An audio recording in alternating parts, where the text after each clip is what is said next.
city. I did it for the love. I did it for the people. I did it for us. Back on this rap-ish, I ain't even broke a sweat, homie, this practice. Pondering my next move, staring at my track list, hope I ain't missing my window. Praying like a Baptist, Seattle's own. Tired of this Game of Thrones. They made a list of the best rappers and guess who wasn't on? While the disrespect continues, I'm steady packing these venues. Guess if you ain't at the table, you on the menu. And I'm that spitter, baby. They don't want you to see, but everybody's out to Capitol Hill's rocking with me. Boys smoke the trays and ponder getting their life together. I'm comfortable with my role, so I'm like, whatever. Me?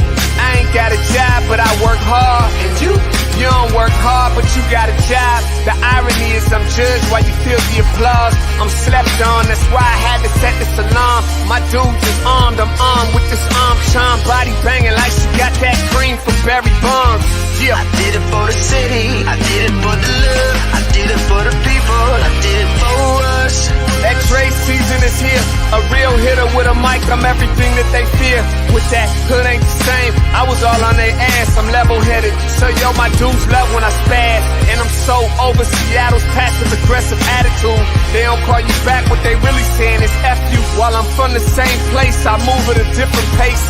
I prefer if you just said it to my face, damn, I did it. I did it for the city. I did it for the love. I did it for the people. I did it for us. Average dudes with they average spit, writing average rhymes, knocking average chicks. The closer I get, I can feel the people starting to shift. I'm loyal to a fault, and everybody can't come with. Rap's a rich man's game. I'm only playing with change. They bang models and singers. I'm knocking my old flame. I'm different. The crowd, I move with the chosen few. Black thoughts, I could be the front man for the roots. No diamonds and gold, I'm on my sticks and stones. If we can see your panty line, you should have on a thong. My team is strong, through this fire we forged a bond. And they already know what it is when I get on. To the hearse, party like it's December 31st. When I'm on my deathbed, I probably cracking my nurse. You ain't got the bars to compete. I'm a verbal athlete, deflating these boys so they say that I cheat. Damn, I did it. I did it for the city. I did it for the love. I did it for the people. I did it for us.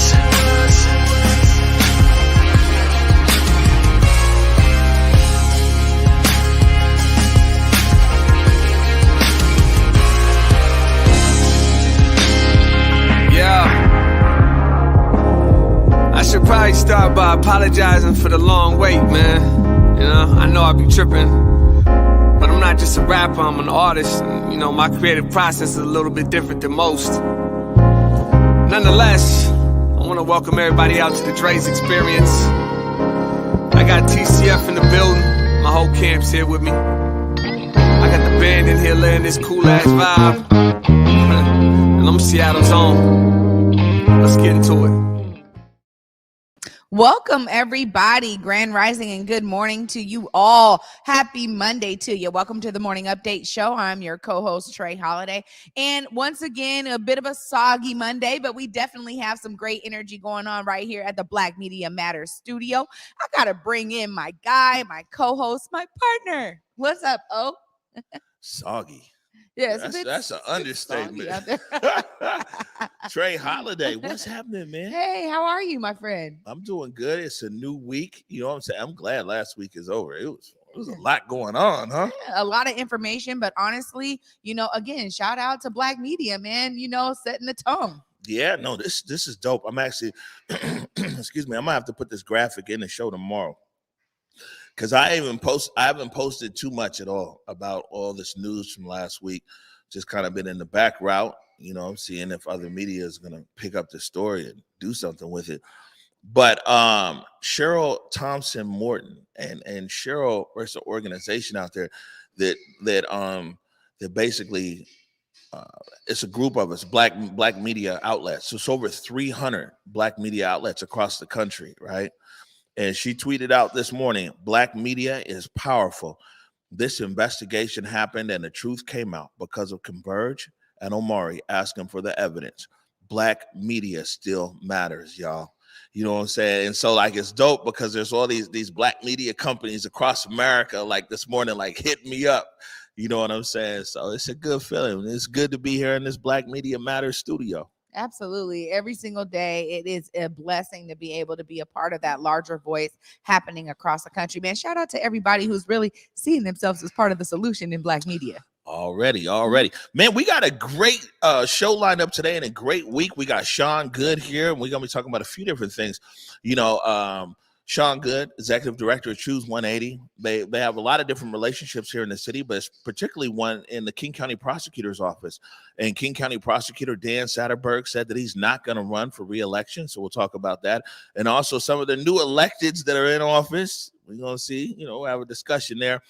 And so I'm looking forward to that. But also the good news, too. That's the main reason why he came. You know what I'm saying? It's the good news. It's reoccurring there.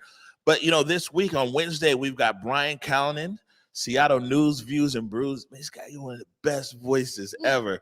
Also on Wednesday, we're going to be joined by Mike Davis of the South Seattle Emerald, talking about what's going on in south of Seattle. Thursday, it's Julia Jesse will be in the building, as well as Besa Gordon. And Friday, of course, T-Dub, Feel Good Friday. So, we're getting the guests lined up. Yeah, amazing week lined up for sure. Excited to dive in. And that's what always is exciting about a Monday. We're looking forward to how things are going to unfold throughout the week, man. I love it. All right, let me jump right into it. Good morning, everybody. Welcome to the Morning Update Show.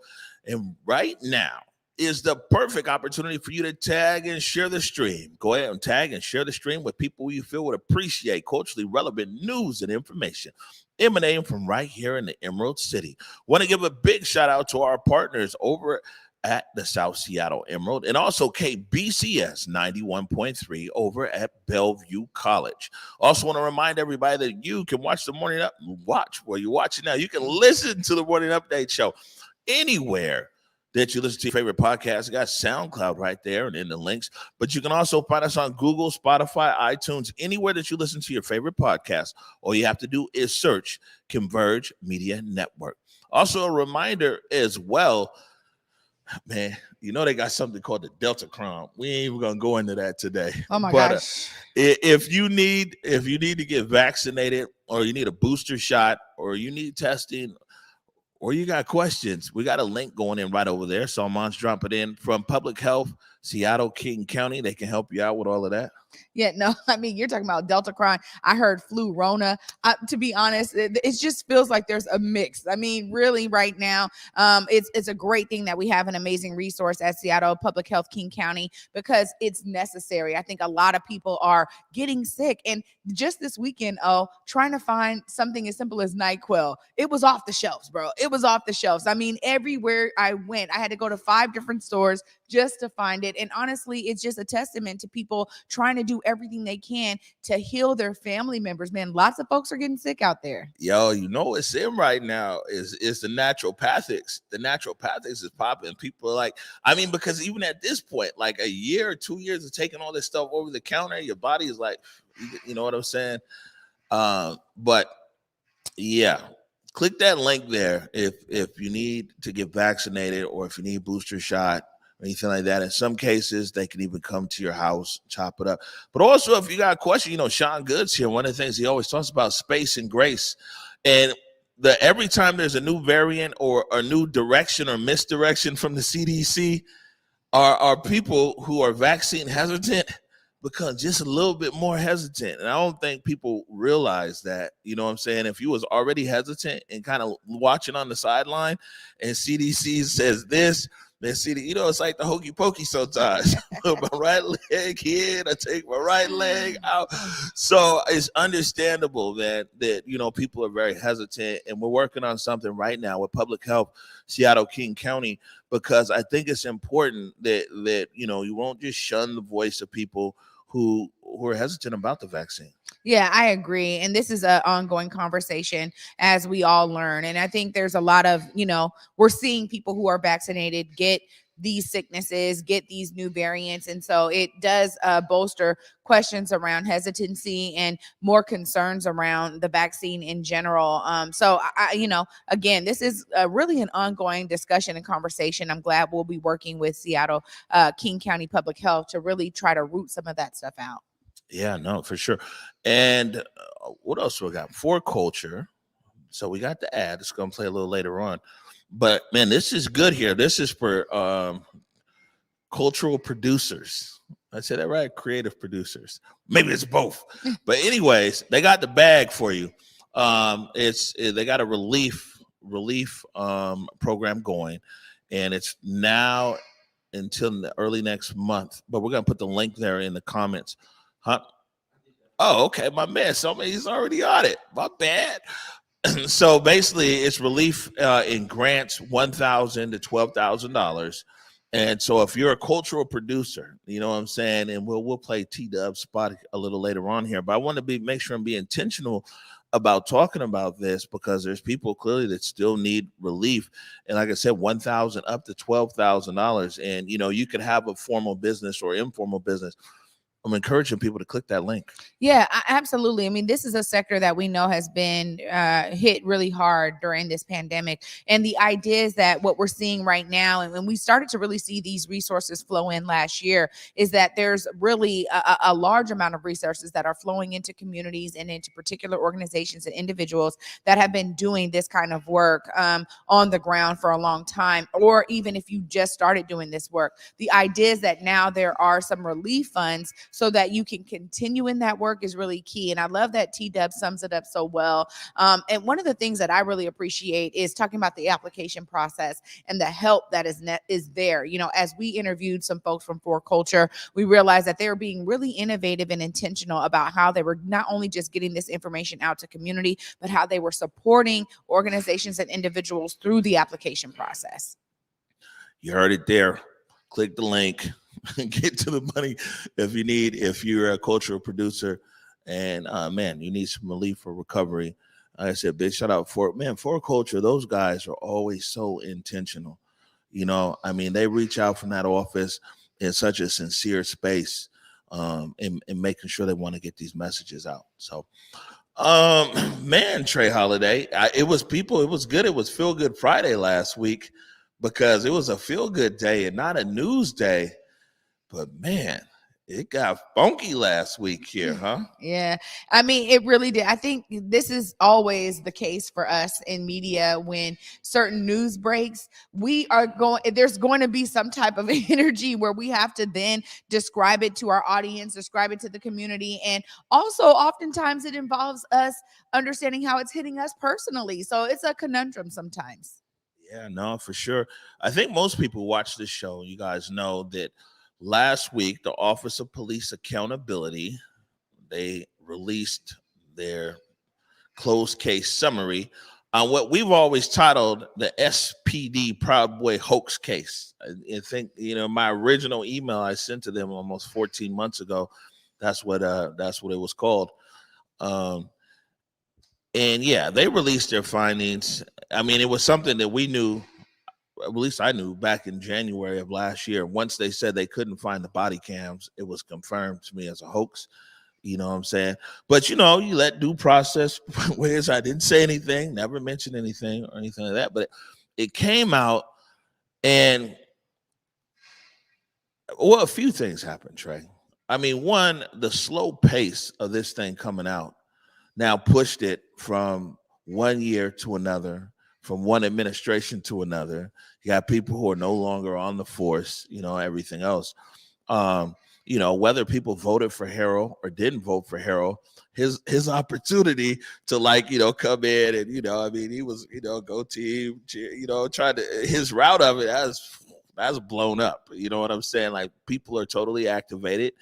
And, you know, at the end of the day, this thing took so long. And part of the reason why it took long is because none of the police wanted to admit to what they did. You know what I'm saying? I mean, you can imagine the investigators like, is this your voice? Nah, that ain't me. You know what I'm saying? So it wasn't easy for the investigators, granted. So I don't want to sit here and be like, you know, these guys are sitting there with their feet up. I mean, they didn't get a lot of support through this as you think that they might, because it was audio. And it's a lot of people ain't really going to admit to their audio or anything else. But the other part of it is that, you know, this thing it's been back in the OPA since September of last year. Yeah, this is really the interesting part, I think, for me, is, when we talk about police reform, we talk about accountability, we talk about community oversight, all of these things are really brought to bear in a case like this. You start thinking about and imagining, or kind of that reimagining policing, right? You start to think about, well, what could be the case that would allow for this information to have come out sooner? Again, understanding that the investigators were doing their job. We also understand that, OPA has a process. So it was going to take the time that it needed. But ultimately, for folks in community who often are the ones that deal with this type of abuse, or how lies kind of get spread, how there's a understanding that there's a protection that happens amongst police, right? And then their union kind of steps in to have this shield for them. There is layers to this that I think is sometimes difficult for all of us to understand, which is why the opportunity for reimagining, for innovative ideas is right here alive and well. And I really think Mayor Herbold has an opportunity again to start understanding how the facets of a case like this, utilizing this as a benchmark case to really now think about some new reforms and reimagining how to do policing in this city. Yeah. I'll be honest with you. Some of the officers that I've talked to since this thing came out, said I mean, one, they weren't happy with the whole thing altogether. They were like, yo, this is kind of dumb. But two, you kind of feel that they're saying that some people in there are being dishonest. We're gonna sit back and wait for everything to come out. I got an overlay here though from Lisa Herbold. So council member Lisa Herbold represents District 1, I believe. That's West Seattle. So the council member said that she's calling for more oversight, increased oversight of SPD use of ruses and deception. She put out a release last week, and, she's the chair of public safety. So, I mean, more oversight comes from her. So, you know what I'm saying? You want to have more oversight, hey man, go for more oversight. But it starts there. And Herbold is also having the public safety meeting is tomorrow. So Meyerberg is supposed to be at the meeting tomorrow. Director Meyerberg, the OPA, and also Deputy Mayor Herbold is supposed to be there. And we'll see if the CPC will be there as well. Deputy Mayor Monisha Herbold. Oh, yes. Like this, when we say Herbold now, we have to make the distinguish. That's why I threw out the deputy mayor. Thank you. But you know what? This is really, for me, I think that Councilmember Herbold is onto something here. When I see that her statement says, that we investigate the use of ruses, how is ruses even acceptable in the police force? That's my question, right? As a community member, I go, why should they even be able to use a tactic like that? And so really identifying the nuances of what that means, because when I hear ruse, I also hear lie. So, it brings me right back to the word hoax. All of these things to me are a bit synonymous, and maybe so understanding the difference between it. And if that's a police tactic that's acceptable, and always has been, I mean, her statement there is saying, look, it's never been documented, the use of police ruses. So this will be interesting. Yeah, but also I would say this, Councilmember Herbold, like, you're the chair of public safety. So if it's never been documented, it was your job to make sure it's been documented. So, yeah. I mean, I'm glad that you're calling this out now, but like, you're the chair. So you guys moving forward might want to be checking in more often to be like, hey, did you do a ruse? Was it documented? I mean, whether you get the truth or not, we don't know. But it should be illegal, though, if you ask me. That's my point, is that, I mean, whether you're documenting ruses or not, at the end of the day, police should be there to protect and serve, not using ruses to try to, change situations or create narratives that really don't exist in the public eye. This was much worse than just the ruse, though, because, you have to take it in totality. And people are like, oh, well, this was 2 hours or whatever on the radio. No, man, you have to take in the totality. And especially, and you know what else has happened here, Trey Holiday? I'll be honest with you, is all the people with who the butts and the moral equivalents all show up. Those are the people who show up. And the people who supposed to have all the courage on either side of an issue to just be like, yo, this is wrong. It comes to but. Well, the police did this, but the protesters that. Or, yeah, it was this, and you know what I'm saying? But the protesters were there, and it also, if the police did this, then protesters did that. All you people with the buts and the moral equivalency, man, have the courage just to say when something is wrong. Man, that was wrong. Just like, yeah, handing out guns out the trunk of your car is wrong. Believe me, there's enough wrong to go around in the Seattle protest. You ain't got to die on this one, lay on your sword on this one thing. It was wrong. There's not a but, it's an and. Man, and people, it's crazy how polarizing it is. It's okay to just say, man, that was wrong. But people are running for a moral equivalency, and they're running for this. Do you know how much wrong I saw with my own eyes all the way around this thing? And it was all wrong. And man, I have no problem saying, I said it then in live stream, and I say it now. When something is wrong, we need to say it's wrong. And man, that hoax was wrong. And people forget also what's the problem in this city. People forget the citizens. Just the regular residents who was just living in their house, in their neighborhood. Everybody's like, oh, well, the protesters, this and that. Man, Capitol Hill has the highest population density of any neighborhood in Seattle. Do you really think that when people were talking about the Proud Boys are on their way, the communication was just limited to the people who were in the street holding the sign? The whole neighborhood was like them, and why wouldn't they be? It had been 6-7 blocks were sitting inside a police fortification. That's why we call it the Western Barricade and this and that. You had the police, the National Guard, the King County Sheriff, the Washington State Patrol, who ain't had no problem busting on people, right? The 7th, a car ran into the protesters. Dan Gregory got shot. The 8th, the police abandoned their precinct. The 9th and the 8th, there's the hoax. Like, look at the big picture of this, of the people who just live in the neighborhood, let alone the protesters. You know what I'm saying? And I mean, y'all got to cut it out. You know what I'm saying? There is enough things wrong, man, all around. It's okay to just say, like, yeah, this was wrong. There doesn't have to be a but. There doesn't have to be some moral equivalency.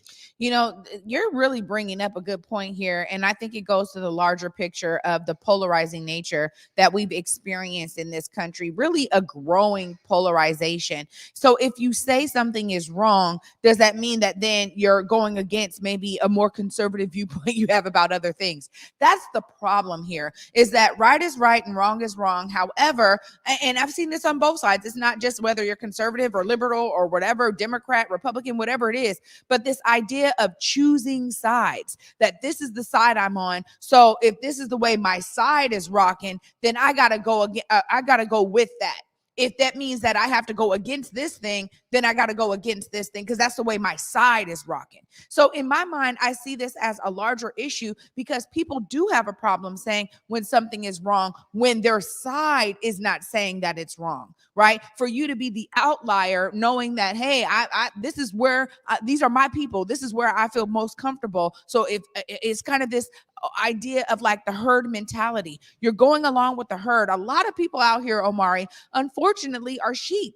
And this is exactly what I'm talking about. We're seeing this happen time and time again, because if my side is over here saying one thing, then I got to be with them and I got to say the same thing, even if fundamentally I don't even always agree with it, or even if fundamentally I understand the facts of how this situation played out and how it was wrong for police to say a lie on the police chatter, hoping that it was going to spread throughout the protesters and they would want to disperse. This is exactly the problem. What's so crazy though is like, if it's documented,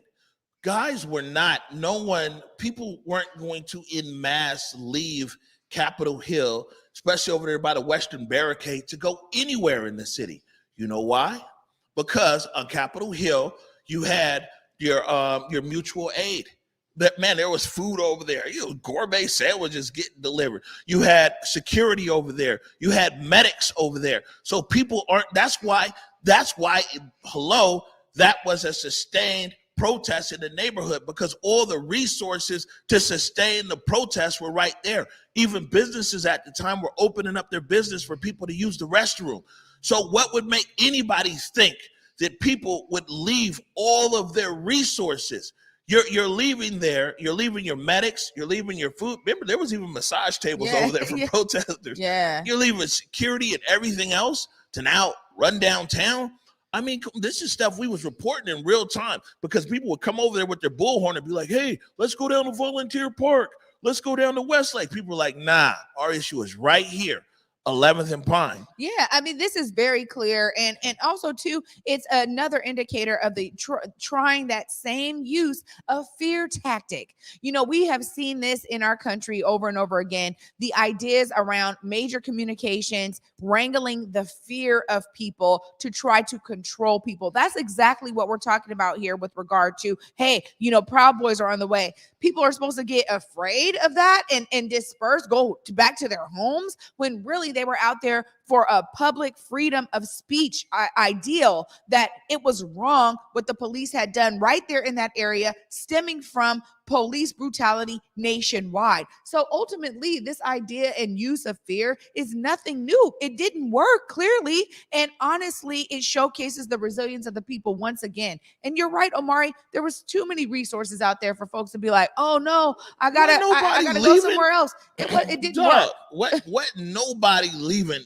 up there near the Western Barricade. All the resources were sitting right there. Nobody was leaving, no matter rules, whatever, man.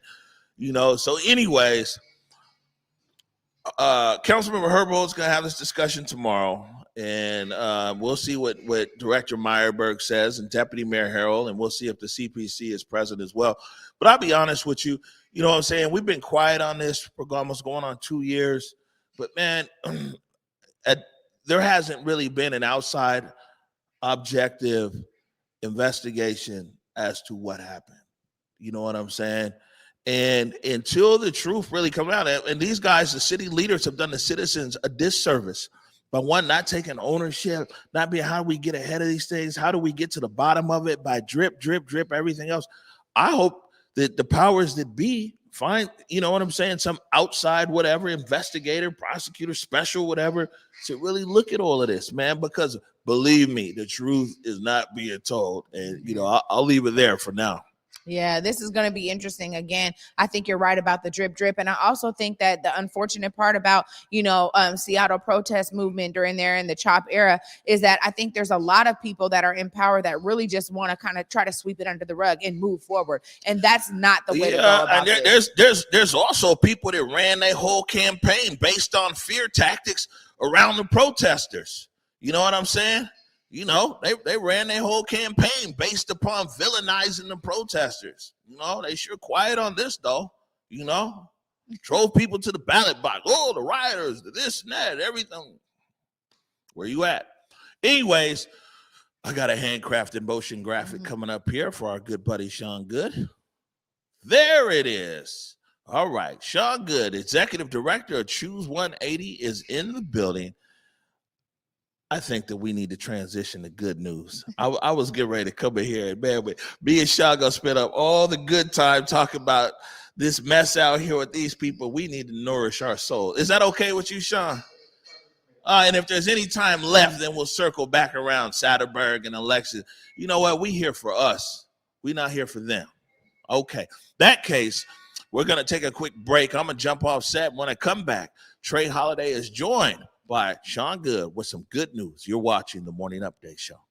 Hey guys, Besa Gordon here, and before heading to Belize, Trey Holiday and I had to make sure we linked up with our good friends over at Market Street Shoes to, of course, grab a few things for the trip.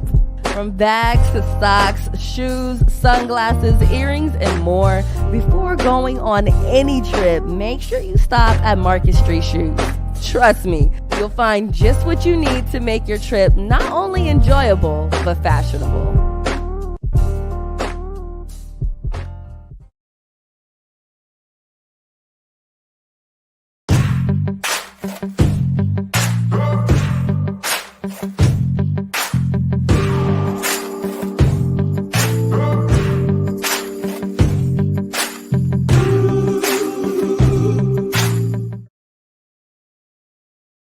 Hey y'all, T-Dub here, letting you know about another art funding opportunity. For Culture Recovery funding for individuals is available now, and here's what you need to know to apply. Are you a cultural producer who has been impacted by the pandemic? If you answered yes, but what is a cultural producer? Well, you are a cultural producer if your work, paid or unpaid, is dedicated to creating cultural experiences in any discipline or at any stage of your career. Some examples include exhibit designers, museums educations, archivists, restoration professionals, curators, history researchers, artists, of course, and more. In understanding that grant language can sometimes feel exclusive to specific people, using terms like cultural producer is one of the ways For Culture seeks to broaden its scope of applicants. In other words, this funding is for you. And look, the application fatigue is real. I get it, they get it. But the For Culture staff is here to walk you through it. They have grants from $1,000 to $12,000, so please don't miss out. The deadline to apply is Wednesday, February 2nd. Head to forculture.org/recovery to get information on virtual group workshops, application support, language translation, and more.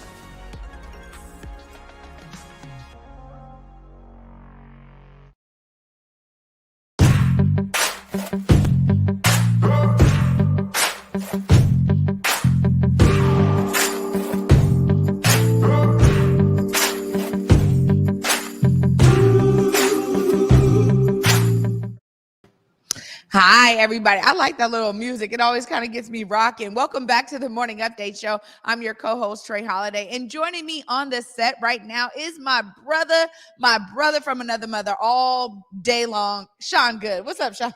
Good morning, my friend. Happy Monday to you. Yeah, happy Monday too. And a happy Monday indeed when you come on, because you always have the good energy that you come with. So I appreciate that so much. And as Omari said, we're clearing the air a little bit here. There were some great things that happened over the past weekend. I know that I was participating in the Kwanzaa Awards, and you know, we've been talking about Kwanzaa Awards, and I'm going to be able to do a full recap on who won each category of the awards. But just the idea that now the principles of Kwanzaa are embodied in our work in community, and then being uplifted in community. Amazing organizations that were nominated and that became finalists, amazing folks that won, individuals and organizations alike. And it was a showing from people across the country and even internationally. So this may be something that grows into a really big deal. And I just know that you're so steeped in community. How does it feel to just know that there's now another outlet of ways that we get to celebrate each other's great work in the community? Well, I mean, this is another example of why Black media matters, right? It's because we get to continue to create platforms for our culture, our community, our convictions to be celebrated and uplifted and amplified. And then Black media can come in and undergird it and make sure that it's not just a moment in time, but it continues to build towards a broader movement. And in our community in particular, where there's such a small percentage of Black people that still live in the city of Seattle, but in King County at large, it's imperative that we drive that stake deep into the ground and we hold our ground and continue to build presence. Even if we're not able to live in the city, we can still bring ourselves back to the city and celebrate what it means to be Black in these spaces. Yeah, you know what? You're absolutely right, Sean. And you know, you were just talking about you attending something too that was phenomenal. And this is why it's important for us to be able to uplift it. Tell us all about it. Yeah, shout out to Eddie Purpose and Progress Pushers. They're a nonprofit in the Federal Way community, but they have this program where they help young people create albums. And there's these young people who are creating their own rap albums, super dope. And I was messing with Eddie because I was like, you're just doing this because you want to live out your rap star dreams and you want to like live vicariously through these young people. He even featured on a couple of the presentations. But what was so beautiful is they create this really unique, safe space for young people to explore their own creativity. And as they do that, like these young people, not all of them are super skilled lyricists, right? Not all of them know how to write out a beat, but that's not the point. The point is all of them are learning what it means to create, and to create from an imaginative place, absent of a critique that would prevent you from exploring what's possible. And when you're able to create without that negative narrative saying, well, I can't do this and I can't do that and I'm not good enough here and it's not going to sound right, without all of those narratives, the freedom that unlocks in other areas of your life is so profound. And to watch the young people perform, to be present for their graduation, and just to soak up the energy in that space was transformative. So shout out to Eddie Purpose and the Progress Pushers team, man. You guys are doing great, incredible work and really creating the space for young people in our region to see themselves as possibilities and not problems. You know what? This is what it really excites me is when I get to learn of a new initiative, a new program, a new organization, energy that for me that I didn't know about, right? And I've heard of Progress Pushers. And so just learning more about them, even as you're talking, but before that too, it's exciting, you know, when we are able to now have an addition to this amazing plethora of Black unity and Black work and excellence out here in community. I always find that it serves me so well, because I think it really takes all of us to bring our brilliance to the table, to do these unique, innovative approaches to connecting with not just youth, but people in our community in general. But that to me is where this kind of village mentality comes from. And you're talking about the Federal Way area. You know, I'm now a Federal Way homeowner, just bought a home, Congratulations. right? Out there. Thank you. So for me, it's really exciting to know that right out there in Federal Way, where there's a 14% population of Black families, that we actually have Black organizations and individuals like Eddie out there to do something really phenomenal for our people. Yeah. And like I was telling you, that's not the only news to come out of Federal Way this past week. And trust me, I love South King County. I go hard for South King County. I love all my City Seattle folks. And I also know that most of you think the only thing south of the airport is Portland, right? But there's a whole bunch of cities out there, and many of your relatives now live there. You should acquaint yourself accordingly. But in Federal Way, the council had on their agenda. So as a collaboration between collective justice, creative justice, and community passageways, Choose 180 co-created the framework for this thing called Restorative Community Pathways about a year and a half or so ago. And some brilliant young leaders filled in that framework, put some meat on those bones, and rolled out this program. And as it's beginning to roll out, essentially it's creating an alternative to the criminal legal system. So that way, young people immediately get access to community instead of criminal convictions. And it's not just supporting the young people who have been accused of causing harm, but also the young people who have been harmed, and making sure they're both engaged in a restorative practice to be made whole. Now that scares people who don't have a lens or a context for what that actually means. And when you talk about communities in South King County, several of the mayors wrote a letter to the prosecuting attorney's office saying, we don't want this in our community. We want tough on crime. I'm paraphrasing, but in essence, that's what they said. So boy, did the community show up in a big way at the Federal Way City Council meeting last week on Tuesday, to see the leadership of community passageways really rallying folks together, and Freedom Project and Collective Justice and Creative Justice and all the many bodies that were there testifying on behalf of what our young people truly need. Like that level of presence for Black folks in that space, it was hilarious. There was this moment where one of the gentlemen who were testifying, who had lived in the community for a long time, a white guy, said, how many of you are actually from Federal Way? And then almost everybody raised their hand that were in that space, because what he was supposing was that these are a bunch of people coming from other communities to talk about what's best for our community. And it was also helpful to enlighten them that we know that South King County is where young people migrate to and from, and they're not like statically living in one community or another. And so just the ability to bring that wisdom into that space and to listen to the many Black voices that amplified our collective effort of seeing young people as possibilities and not problems. Like those things over the past week, man, that gave me life. In the midst of all the other crazy that's going on, like moments like that absolutely give me life. I mean, chills all through my body, because honestly, that is exactly what I know Federal Way needs, right? Ultimately, the ideas around how I've experienced council meetings and this kind of antiquated thought of we know what's best for us because we've been here so long.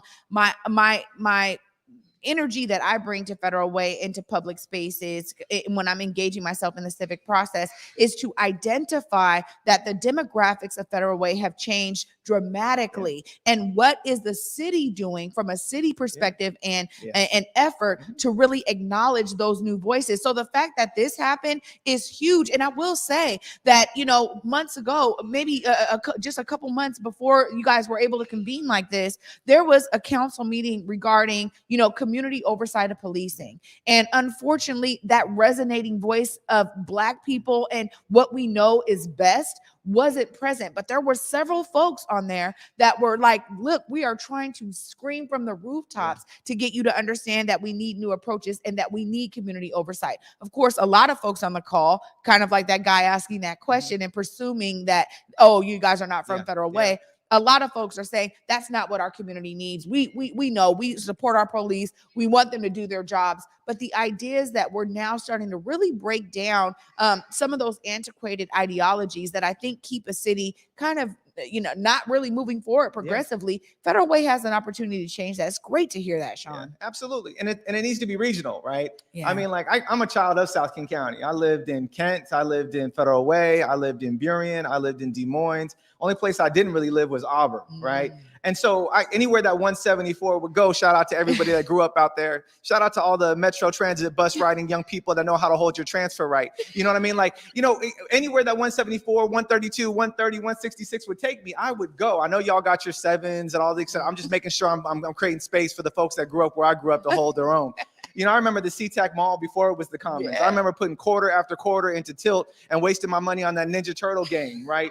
I remember riding my bicycle to the old box movie theater and watching Batman. I remember watching New Jack City in the SeaTac Mall when I was like 9 years old. I don't know who bought me a ticket to see that as a 9-year-old. That's a whole nother conversation. But the point being is there was Black people in Federal Way before. There's more Black people there now, and regionally, we have to adjust our perspective if we're going to embrace the new collective of voices that are really manifesting themselves in these pockets of our community. And I think being intentional on those calls to action, making sure that we know how we can show up, because I think Black folks in particular are really understanding how transformative it can be when we get involved civically.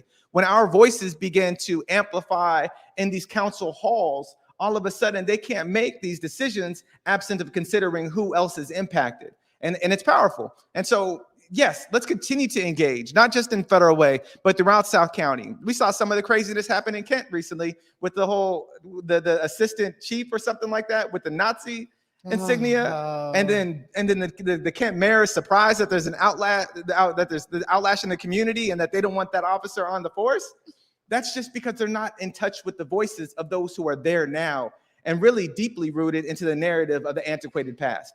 But we got someplace we got to go, and we got to get there together, which means it's going to require all of us, regardless of our background, socioeconomic status, the way we identify racially or gender or orientation. Like, it's going to require collective us to move towards a progressive future if we're going to honor all of us. You're absolutely right. This is why my moniker is always see yourself as part of the solution, because collectively, and this means not just those that are heavily impacted, right? And I think you're so right when we talk about engaging Black families, Black voice out there in South King County. The idea is that there is a huge opportunity here when we talk about civic engagement. I just had a meeting last week where young people are coming up with a model for how they can literally have territories, target territories, and go back to door knocking safely with their mask on, everything else, making sure, they don't have COVID as they try to approach people's doors. But the idea is that door knocking is still one of the main ways that we get people engaged. It goes beyond voting. It goes beyond these election processes. It is about being able to show up at a council meeting, right? And one of the things I appreciate that I think is kind of a good byproduct of this pandemic is the legislative sessions being open on Zoom and people being able to contribute in a way that does not mean that they have to take a full day off of work to go down to Olympia, drive, get childcare, all of that, but that they can just say, look, I'm holding my baby right here, but I want this legislative body to hear what I have to say about this issue. That to me I get so excited about it, because ultimately we are so much better off when we all join in and when we participate. And so I love hearing that there's now young people at the forefront of putting the meat and bones on this progressive, energy and idea to really ensure that our young folks have a different directions that they can take regarding criminal justice. This is important. Yeah, absolutely. That's not good news. I don't know what good news really is. I appreciate that hashtag this morning. Like, whoever tweeted that out, like, shout out to the folks on the team that hashtag today's the segment good news. Yeah. No, you always bring the good news, Sean. I thank you so much for joining me right now. And, always, I know if we have some time here, Omari probably will talk to you about some other things, but I got to give you the opportunity to look right there and let folks know how they can support, not just Choose 180, but some of the other initiatives going on out there. How can people really tap in to all this this work that you have going on and those around you? Yeah, well, first and foremost, family, like you may or may not be able to tell, my energy isn't what it typically is.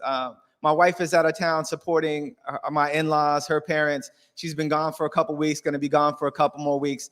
It's difficult out there. It's difficult here. So if you could lift us up in your prayers, I really appreciate it. That would be paramount for me. You can tap in with me individually at Grace Not Guilt on Twitter, Possibilities Over Problems on Instagram. You can also find the cause at I Choose 180 wherever, whatever platform you navigate or use. But like, I appreciate y'all, and Converge, man, you all are my family. And it has been a really difficult couple of weeks, and being able to mark this on the calendar to know that I get to come and celebrate in the space with you really helps me move forward. So thank you so very much, Trey. And I look forward to being able to share space with you in a minute. And Converge family, know that you are the energy that's infusing me to push forward today. So I appreciate all of y'all tapping in and sharing the stream. Wow. I mean, honestly, I will definitely be sending healing vibes to you, your family, your wife, her family. This is something that is hitting us all, over this kind of break of being away from Converge. So many people in my family got sick, and it was one of those things where you just rally around everyone and really envelop folks in love. So just know you guys will definitely be in my meditations and in my thoughts and prayers for you. I appreciate you, sis. Absolutely. You guys, Sean Goode always bringing the good news, and I'm excited for him to be able to sit down with Omari even for a little bit. I know me and Sean, we can go all day long, but I am so glad that you guys are joining us on this journey. Stay tuned after this short break, you guys. Omari is coming back to the set. You're watching the Morning Update Show. In the depths of Belize, the travelers come across the waters, harvesting with their hands, learning of resilience rooted deep in the lands, culture thriving like a fire ablaze, sizzling with a pop and a chop, sharing its ways. Knowledge simmers and grinds into the hearts and minds, cutting away from the surface stories and colonial lies, boiling it down, breaking its shell as the truth pours out and gets plated collectively with love, spooned into bowls, feeding the soul. Garifuna, alive and strong at Palmetto Grove.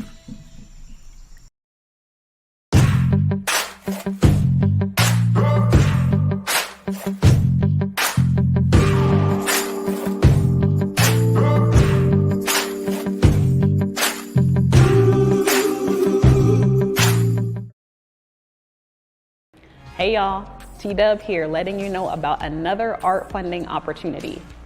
For culture recovery funding for individuals is available now, and here's what you need to know to apply. Are you a cultural producer who has been impacted by the pandemic? If you answered yes, but what is a cultural producer? Well, you are a cultural producer if your work, paid or unpaid, is dedicated to creating cultural experiences in any discipline or at any stage of your career. Some examples include exhibit designers, museums educations, archivists, restoration professionals, curators, history researchers, artists, of course, and more. In understanding that grant language can sometimes feel exclusive to specific people, using terms like cultural producer is one of the ways For Culture seeks to broaden its scope of applicants. In other words, this funding is for you. And look, the application fatigue is real. I get it, they get it. But the For Culture staff is here to walk you through it. They have grants from $1,000 to $12,000, so please don't miss out. The deadline to apply is Wednesday, February 2nd.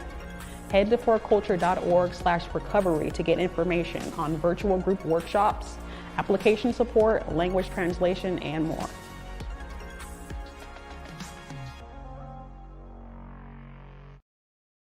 We invite you to be our guest at Disney's Beauty and the Beast. It's a tale as old as time in a brand new production by the Fifth Avenue Theater. Return to the magic of live theater with one of the most enchanting musicals of all time. Disney's Beauty and the Beast at the Fifth, January 12th to February 6th. Tickets at fifthavenue.org. All right, everybody. Welcome back to the morning update show. And yeah, I guess people do tune in for news and information. Man. Sometimes we give these people too much space in our head, but it's important to talk about. Back here with Sean Goode. All right, Sean. So I mentioned on top of the show is that you and Choose 180 have had a close relationship, actually a partnership, I should say, with the King County Prosecutor's Office. Dan Sattreberg, been there, 4 terms, 16 years as the prosecutor, just announced that he's not going to run for reelection. How do you think that impacts the landscape over there? Well, I think what Dan did really well, and this is the picture that comes to mind when I think about Dan Sattreberg. I think about a prosecutor starting at the front of a race, and Dan got out super fast, and he was incredibly progressive at the beginning of his time and tenure. And what he did in 2011 in partnering with community to roll out what has become Choose 180 has been transformative on so many different levels. But what it did was it inspired other prosecutors to believe they could do the same thing. And he didn't keep up that same pace. He didn't keep up that same cadence. And there's been other moments where we pushed upon the prosecuting attorney's office to take a more progressive lens towards what our community needs.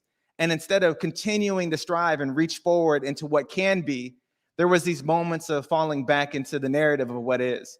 And I will say, despite all that, whenever I've needed to reach out to Dan, he's always replied, whether it was a phone call, an email, he's always been available. We've disagreed privately, we've disagreed publicly, and he's always continued to come to the table. And for all those things, I really appreciate the work that we've been able to do together, and the fact that there's an opportunity for a new prosecutor to come into office to begin to lead into this generation and live into the principles and hopes and aspirations that the community I reflect have for what justice can look like for all of us in King County. Yeah. And by the way, I used to interview him a lot. I'd always bring up Choose 180. I always had nice things to say about you. All right. So a few other things then. Well, hold on. Well, let's say this, though. That is a very pivotal seat. Yeah. Especially for the work that you do. Yeah. Are you hearing any names? So, yes, I'm hearing names. The name that is publicly out there now is Lisa Mannion. And Lisa's been in the prosecutor's office for as long as I can recall, and was right there in the beginning when the work of Choose 180 began as well with Dan. And she worked closely with Doug Wheeler and Donnie Griffin and Alan Belton to create the work that I had the privilege to steward today. So I'm very familiar with Lisa, and I'm grateful that she's putting her name forward. And as we begin to search for our future prosecutor, I do know there's other people who are interested, and I'm excited for them to step up and publicly declare as well, because I think more than ever, what used to be a down ballot sort of insignificant bubble is much more relevant in the season that we're in now. We see people taking prosecutor races seriously. We see what happened here with the city attorney in Seattle. Yeah.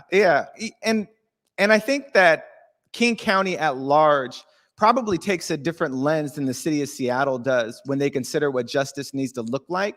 And because of that, I think it's imperative that we not only are putting forth candidates that are reflective of our values, but we're intentionally educating the county at large of what restorative justice really looks like. Because I think for most people, when they hear it, they think, well, we're just letting people get away with doing bad things. When in reality, what we're saying is that we've historically policed, prosecuted, incarcerated, and that hasn't actually done anything to transform the behavior of those who have been impacted, whether they've been accused or been a victim. And so there has to be a different approach that can move us forward instead of relying on the antiquated methods of our past. And I think that we can elevate candidates like that. But as much as we elevate candidates that have these progressive platforms, we have to simultaneously educate the community at large. Yeah, I take exception with progressive, not with you, but with progressive, just in the sense that Black people have been led by progressive leaders here for the last 30, 40 years, and we've been in constant decline in every category. So just putting on the, I mean, progressive stuff worked for white people, man. Well, you know what I'm saying? I can't knock it. I think that as progressive as we've been in word, right? And I Yeah, regularly say it that ain't the been North, indeed. I regularly say that the Northwest is the bastion of faux progressives, right? Because when Yeah. it shows up on their front yard, then all of a sudden their progressives become much more conservative, and they begin to defend that property Well, line that they hold so tightly. Somebody need to come up, either make that word work, or we need a new word for when it comes to black people. Because man, you know what? All these guys been talking all progressive, this, that, whatever. Look what it took. Governor Inslee just now overturned that initiative, man. You know, look how long he's been in office. Yeah. You know what I'm saying about affirmative action? Look how long he's been in office. Yeah. You know, it was wild. He went to Ingram. You know what I'm saying? Yeah. I mean, so when people talk, it took pressure. It took the congressional black. It took my Auntie Maxine was getting ready to be going off up here. Yeah. And the Congressional Black Caucus was getting ready to go off up here.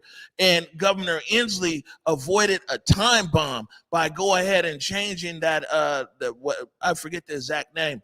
But by making that change, the Department of Justice and everybody was getting ready to come down here and come down on Inslee's head, and Auntie Maxine was getting ready to be here. But Inslee's been saying he's progressive the whole time he's been in office. Right. So that's when people are like, "Oh, progressive," I'm like, well, what I'd say to that is this: is what we've done too long is we've said, well, we've elected the progressive candidate. Now you go do your thing, right? You go do the progressive things that you said you were going to do on your campaign trail. What we're getting better at as a community, as much of what Trey and I were speaking about earlier, is not only accepting the fact that you have this campaign platform and this is what you say you're going to do, but we're going to stand in the halls and hold you accountable to doing what it is you committed to doing. And do that in a way where we're not just uplifting Black community as a monolith, because we know we certainly are not. There's many things that we disagree with. But one thing we can tie ourselves together on is that these 400 plus years of injustice have bound us to a particular class that hasn't allowed us to transcend and begin to play in the spaces of white dominant culture. And as long as we sit like in that cast, right, then we're going to continually bump up against the ceiling of these things until we break through. And we can't break through unless we break through. And there's not a progressive platform that's going to do that. I'll say this, bro. Progressiveness works for white people, man. Yep. You know what I'm saying? They reap the benefit of it every day. It's like it's all good. Few things don't work for them. Hey, didn't get a green space, didn't get this or that, maybe want less cars. But progressiveness works. Their system works for them.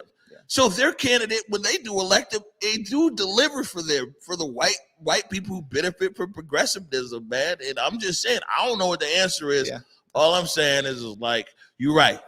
We gotta keep people accountable. Two things real quick. We got like 2 minutes. Let's come up with a new word then. We'll workshop that thing. We go workshop that thing, and we'll come up with a new word. I mean, that's why also, you know what I'm saying? We always prep people beforehand. It was like, look, man, don't be coming in our studio talking all this BIPOC. You know what I'm saying? Right. If it's for Black folks, say it's black for folks. Anybody else, it's whatever. Yeah. You know what I'm saying? Don't say Black BIPOC media matters. Here it says Black media matters, and all my rainbow family know where my heart's at. Yeah. And so just like with BIPOC, we're gonna come up with something. But listen, two things, man. One, man, I saw that your wife was watching. Yeah. You know what I'm saying? So we got to leave some space for that, for sure. But also, you know, I want to give you the last good word here, because, you know, we've always got something phenomenal and uplifting to say. Yeah. In fact, my wife has been reading this book recently, and she knows what a huge fan I am of paying attention to what occurs in nature, and how what occurs in nature mirrors what's possible for our shared humanity. And particularly when it comes to the monarch butterfly, because it's really unique migration cycle. But I'm not going to talk through that, but I will talk through something that she taught me just yesterday. And it's that as the monarch butterfly migrates from the south to the northeast, there is a particular part where it goes over Michigan and it swerves upwards. All of the monarch butterflies take a huge swerve up and go right back down. But there's nothing there today. But the reason why they had this upward movement before they go back to this decline is because historically there was a mountain there. And embedded into the DNA of these monarch butterflies is a historical memory of this mountain that once existed as it migrated back to the northeast. If a monarch butterfly can hold that in their DNA, what is it that we hold in ours if we get to the point where we're no longer masking ourselves in what culture calls us now, but we get to the core of our being and begin to really dissect the intentionality of our creation? Because I imagine that if we were to submit to ourselves in the same way that the monarch butterfly submits to its call, Imagine what we could create by benefiting from the pain and the pleasure, the losses and the victories of our ancestors. Sean Goode, everybody. Man, listen, we up against it. Hey, Salman, can we exit with Shayna? Yeah. You got it in there? All right, well, good stuff. We're going to get out of here. Thank you, Sean Goode. Man, thank you so much brother. for joining us, man, as usual. And I can't wait to see you again. Yeah. You know, next time it's Valentine's Day. Yes, it is Valentine's next time Day. we connect, you know I'm going to be talking about. You bring it all the love. We're going to get out of here.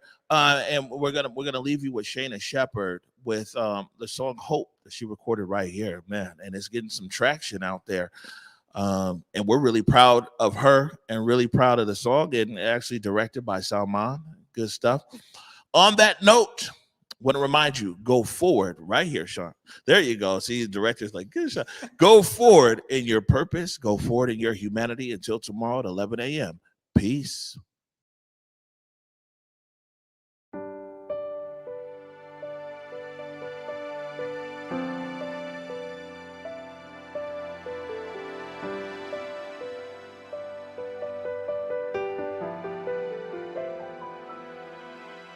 What do I see through a lens of fear? 1,000 little steps to go. What do I fear after all these years? Lord knows I don't even know. I've been running on the edge of a sundial, sleeping in the shadow. I've been begging you to see me, then hiding beyond the unreachable. Looking out left on a right-hand turn, just trying to make a deal. A lazy shoes and love is a love that churn. That's the kind of food that heals. I've been searching for the end of an era, waiting to be ready. The world is bigger than a moment. Be steady, that's how you can feel it's real. But I feel naked.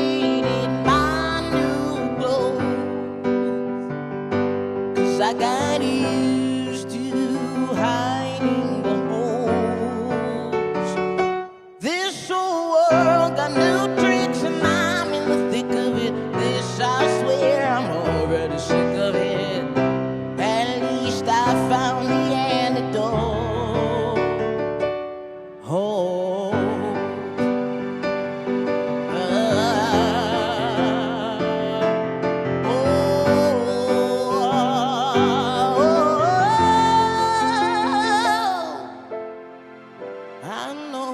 No one is a shadow. I know no one is a shadow. I know no one is a shadow. I know no one is a shadow. I know no one is a shadow. I know no one is a shadow. I know no one is a shadow.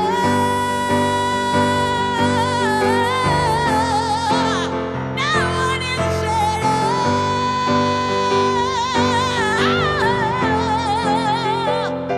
But I feel naked in my new clothes, 'cause I got you.